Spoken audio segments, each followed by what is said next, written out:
Programa Fé Perfeita. Não haverá outro Calvário a resgatar sua vida. Não haverá outra mensagem, não haverá outra Bíblia. Não haverá outro profeta a te mostrar a saída.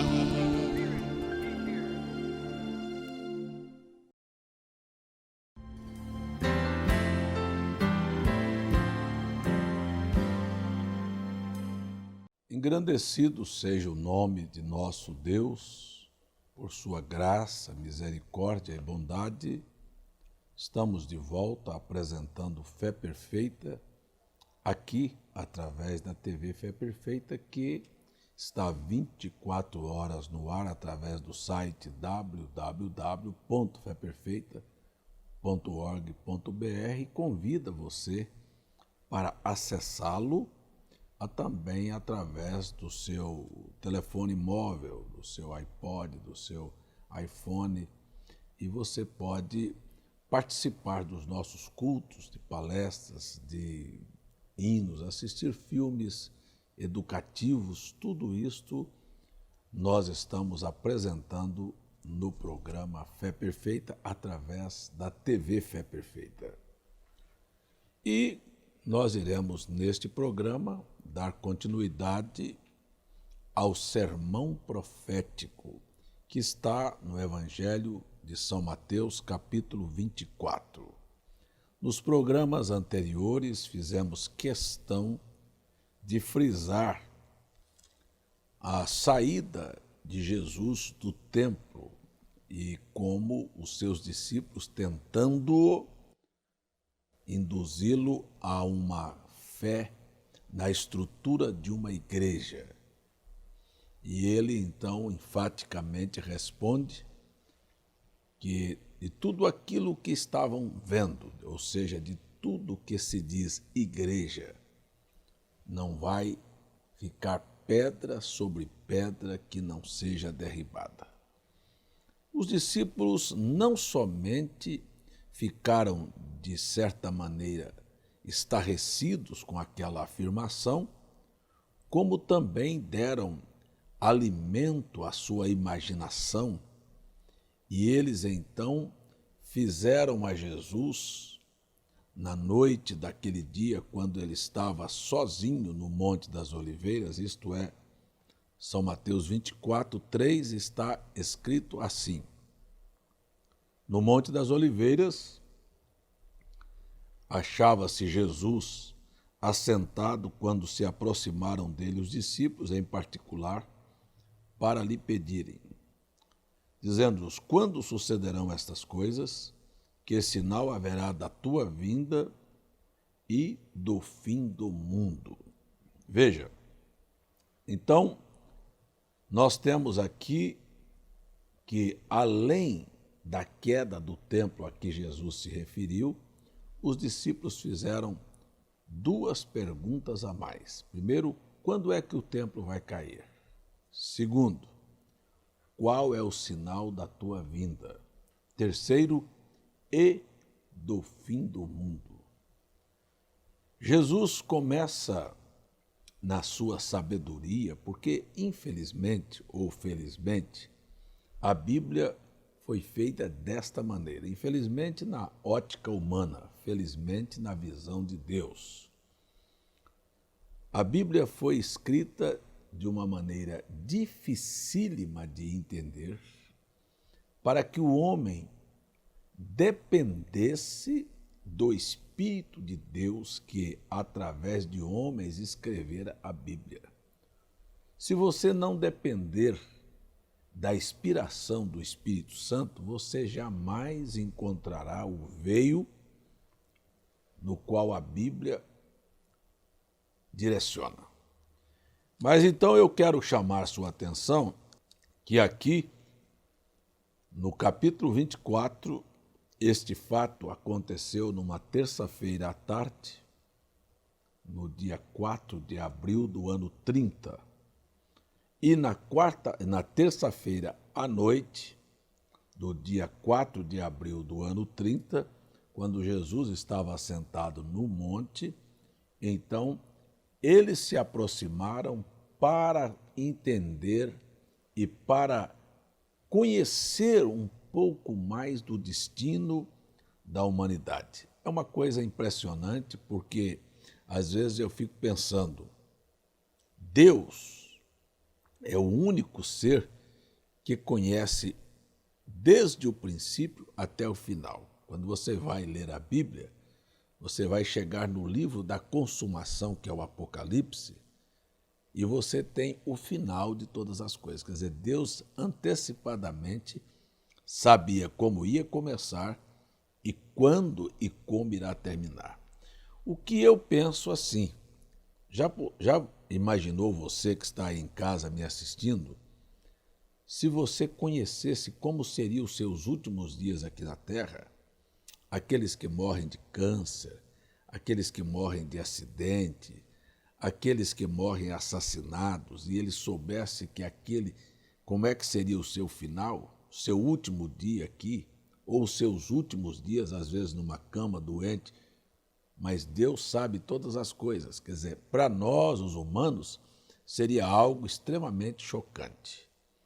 Então Deus, na sua sabedoria, colocou as coisas nas entrelinhas da Bíblia.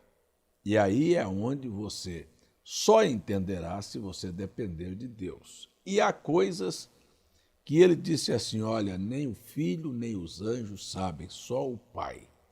Você sabe perfeitamente que ele está, de alguma maneira, desconversando para que o homem não entenda aquele assunto.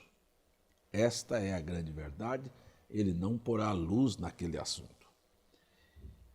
Mas, quando ele, então, vai responder aos discípulos, no verso 4, Jesus respondeu e disse, vede que ninguém vos engane.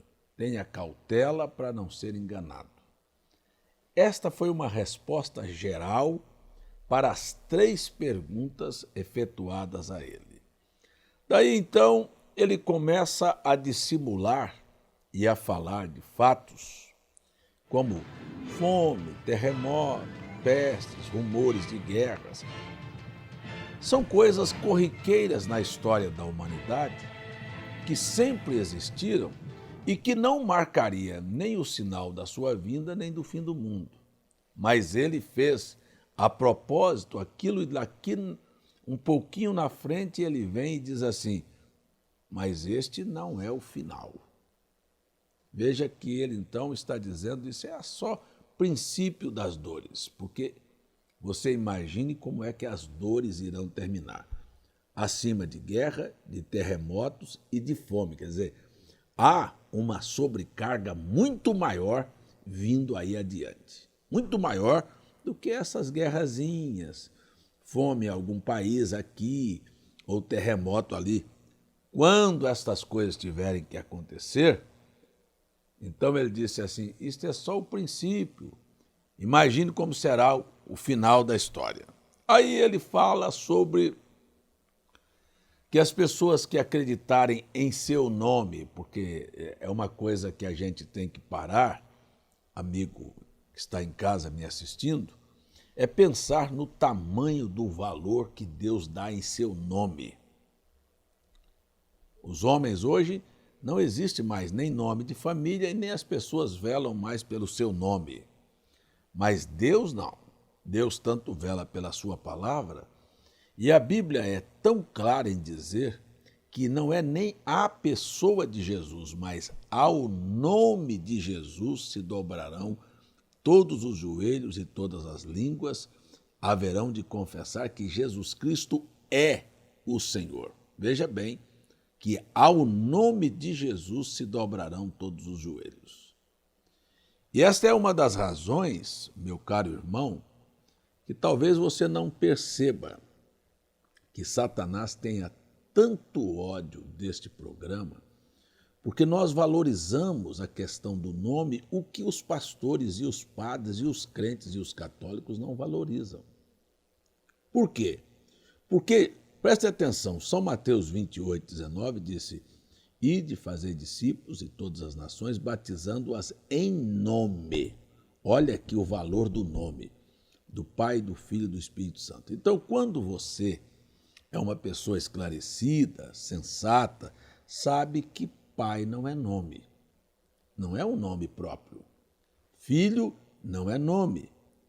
Espírito Santo é o que Deus é, mas cadê o nome que ele pediu? Então, o fato é que as pessoas dizem, tanto faz Pai, Filho e Espírito Santo como em nome de Jesus. Não, não é aos títulos Pai, Filho e Espírito Santo que todos os joelhos nos céus e na terra se dobrarão. É ao nome de Jesus. Eis a razão do diabo lutar tanto para as pessoas serem batizadas apenas nos ofícios, sem ter o nome, porque aquilo não vale nada. Pai existem muitos, filhos existem muitos, e o Espírito Santo é uma coisa que Deus está dizendo que você precisa envolvê-lo, porque o próprio Jesus disse, o Espírito Santo a quem o Pai enviará em meu nome. Todos os ofícios estão envoltos do nome de Jesus. E a Bíblia diz, só há um nome pelo qual importa que sejamos salvos. E a Bíblia diz, e sereis odiados por todas as gentes por causa do meu nome. É por isso que me odeiam. Porque, na verdade, você vai para conferir a Bíblia e os discípulos dizem, eu te batizo em nome do Pai, do Filho e do Espírito Santo? Não, eu te batizo em nome do Senhor Jesus Cristo. Então, em nome do Senhor Jesus Cristo, o único nome, o nome que toda a família dos céus e na terra usa. Se você não tem este nome, você não tem herança de Deus, você não tem vida eterna. Porque vida eterna não é um lugar, é a pessoa de Jesus Cristo, nosso Salvador. Deixa eu continuar aqui com o meu assunto. Então, Jesus é como se ele estivesse indo numa linha reta e fizesse uma curva. E as pessoas continuam adiante. Ele não dá a resposta, ele disse, você espere porque você vai ver o que vai ser o término das dores. O princípio é fome, é terremoto, é guerra, mas vamos para coisa muito pior. Está lá no Apocalipse, nós vamos ver isto aqui nos programas. Então, depois ele vem, porque ele havia começado dizendo, acautelai-vos para que ninguém vos engane, e ele vem e volta no assunto e diz, olha, vão surgir falsos profetas e falsos cristos. Agora, como conhecer um falso profeta? Este é um assunto extremamente necessário. Um falso profeta é aquele que vem atraindo o povo para si. É aquele que vem em nome de Deus. Ele não viria em nome do diabo. Em nome de Deus, prometendo só bênçãos e prosperidade e vida abundante, saúde, quando, na verdade, prestem atenção, não há na Bíblia um só profeta que tenha vindo fazer este tipo de promessa para o povo. Todas as vezes que Deus envia um profeta, é para corrigir o povo dos seus erros. Veja que os falsos profetas, eles vêm, olha, dando tapinha nas costas, prometendo tanta coisa, fazendo sinais e maravilhas, e, se possível, enganaria até os próprios escolhidos. Então, Jesus continua dizendo, você pode ter certeza que a iniquidade vai aumentar. E aí você para dentro da sua casa e pergunta, escuta aqui, a iniquidade aumentou ou diminuiu? Pastor, primeiro, o que é iniquidade? Iniquidade é você fazer uma coisa que você sabe que não deve fazer e todavia o faz. Por exemplo, qual é o filho que não sabe que é pecado desonrar pai e mãe? Todo mundo sabe disso, mas a iniquidade faz com que eles façam aquilo. Será que é uma coisa lícita, comum, abençoada, permitida por Deus o sexo antes do casamento? Não, mas fazem, então isto é iniquidade, porque sabem que estão errados. Vestir-se da maneira como as mulheres estão vestindo é uma coisa que Deus permite, é só olhar na Bíblia. Não, a veste é com modéstia e pudor. Então, daqui um pouquinho você sabe que também aquilo é um ato iníquo. E os falsos profetas vão apoiando isso, porque você não vê eles combatendo estas coisas. E eles enganam, engodam as almas inocentes, porque, na verdade, o fundo da história é outro. Aí você continua com a Bíblia Sagrada e vai olhando. Por exemplo, homens no homossexualismo ou no sodomismo, ou quando a Bíblia diz dos efeminados. É um homem se tornar fresquinho assim, né? Bota uma camisetinha bem cavada, uma bermudinha para mostrar as pernas cabeludas, bota uma sandalinha no pé, fica bem fresquinho, bem à vontade, né? Isso não é para homem. Segundo a Bíblia, homem é aquele que é a imagem de Deus, isso não é para ele. Mas a iniquidade fez tanto os homens serem efeminados, terem este negócio de ser frágil e ser feminino e ser delicado, é para a mulher. Nunca foi para homem. Mas você está vendo aí que a situação é esta, é uma pulseirinha, um brinquinho, é uma coisinha bem... Daqui um pouquinho não tem voz ativa mais para a mulher e tem que fazer leis mesmo, e assinar e deixar elas mandarem, porque a Bíblia é a verdade. Há um espírito cruzado na humanidade em que os homens se tornariam femininos e as mulheres seriam masculinas. E aí você as vê montada numa moto com cigarro no volante, gritando, xingando homens, assumindo os cargos públicos, e tem que ser assim, porque a Bíblia de Deus é a verdade. Passarão céus e terra, mas a palavra de Deus não vai passar. A coisa difícil de você encontrar é uma mulher que queira ser feminina, dócil, de um espírito dócil, sabe? Não tem mais. Mudou. Mas vamos voltar no meu tempo. Então Jesus disse, como a iniquidade vai aumentar, de pastores fazerem comércio da fé.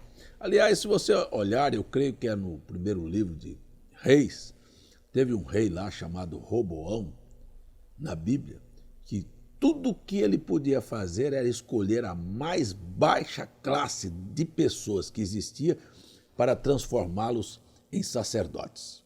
E aí você tem que a religião, eu estou usando as palavras de Jesus, a religião chegaria a uma situação que Jesus disse que antes que o templo caísse, ele disse assim, a casa do meu pai tornou-se um covil de ladrões.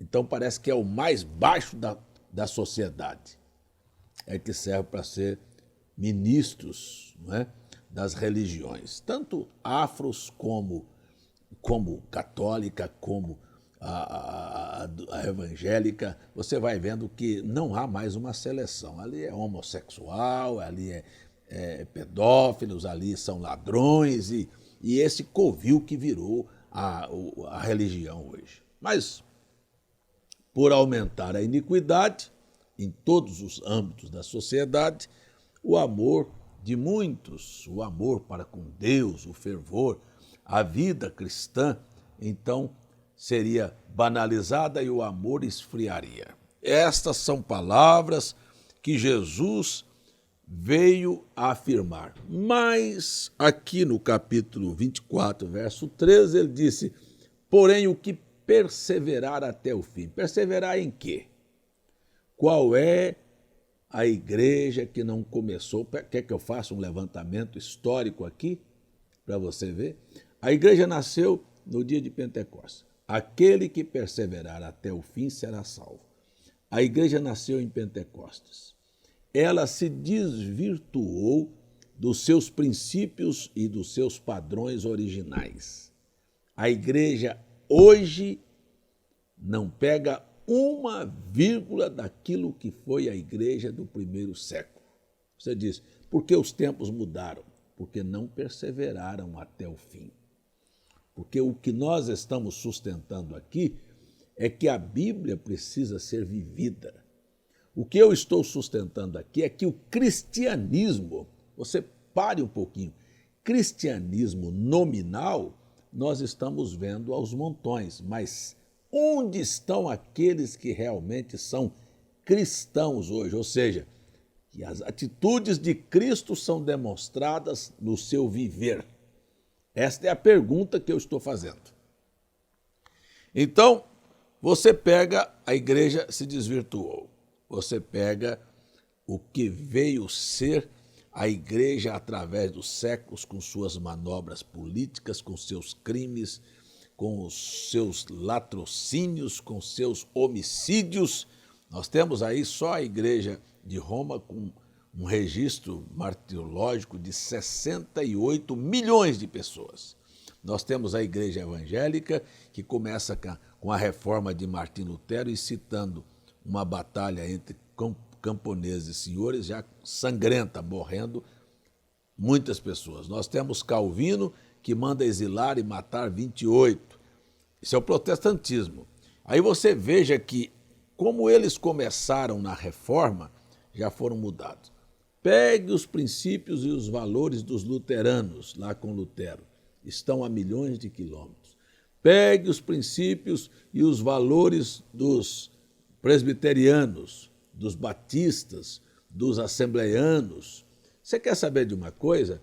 Esta é a reportagem que a gente viu, assistiu aí pela rede de televisão aí, desta igreja mais nova que surgiu do movimento da Universal ou mesmo do não sei de quem, porque todos os valores são deixados para trás.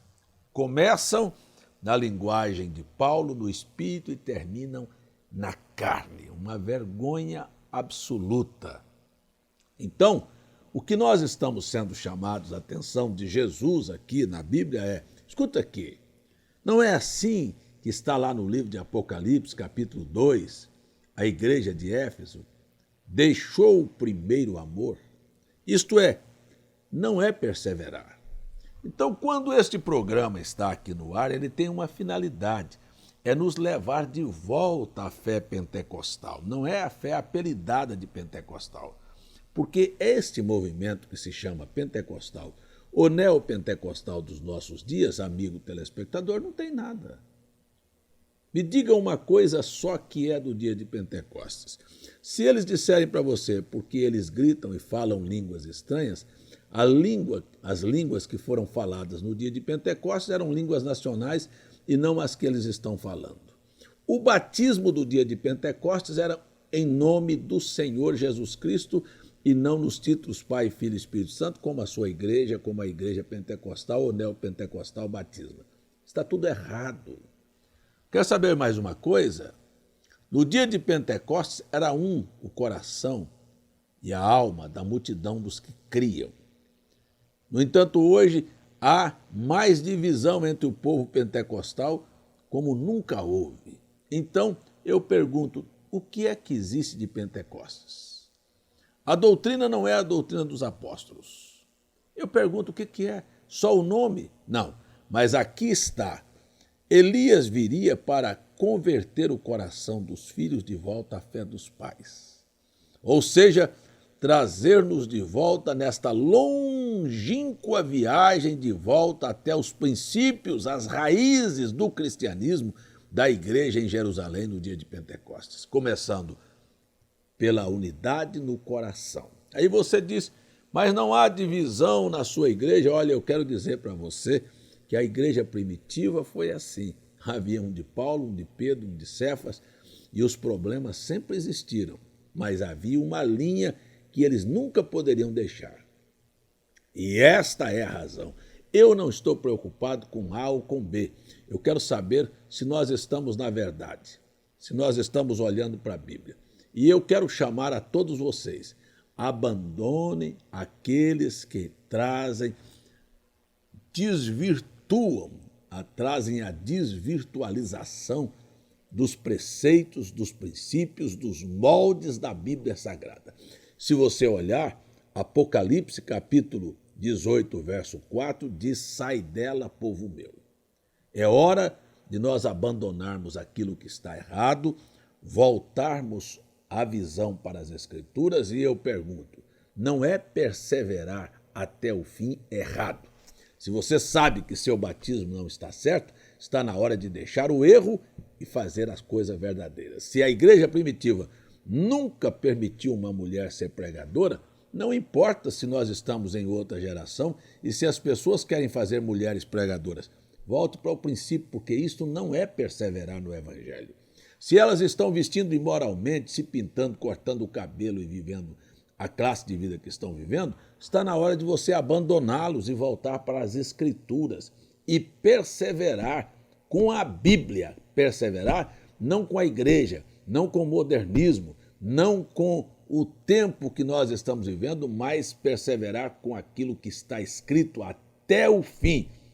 Passa céu e terra, a palavra de Deus nunca mudou e nem vai mudar. Não é a Bíblia que precisa se enquadrar com a condição da sociedade deplorável, suja, imunda, mundana, pervertida. Não, é a sociedade que precisa se regenerar e voltar os seus olhares para a Bíblia para que possa haver certeza de vida eterna, de perdão de pecados e, sobretudo, de um livramento, de uma intervenção sobrenatural, porque a terra, sem dúvida alguma, chegará ao seu fim.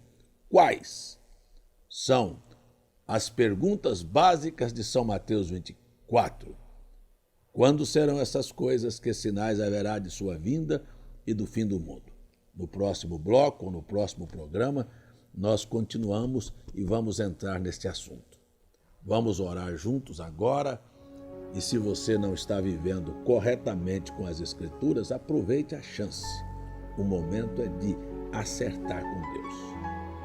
Pai, tenho proposto para que o povo olhe de volta para Ti através da Tua palavra e tenho insistido que eles façam isto e agora entrego a vida de todos que estão me assistindo nas Tuas mãos e peço que Teu Espírito compunja o coração deles e os Teus filhos sejam salvos, perdoados, regenerados e colocados de volta no caminho. No nome de Jesus eu os recomendo. Amém.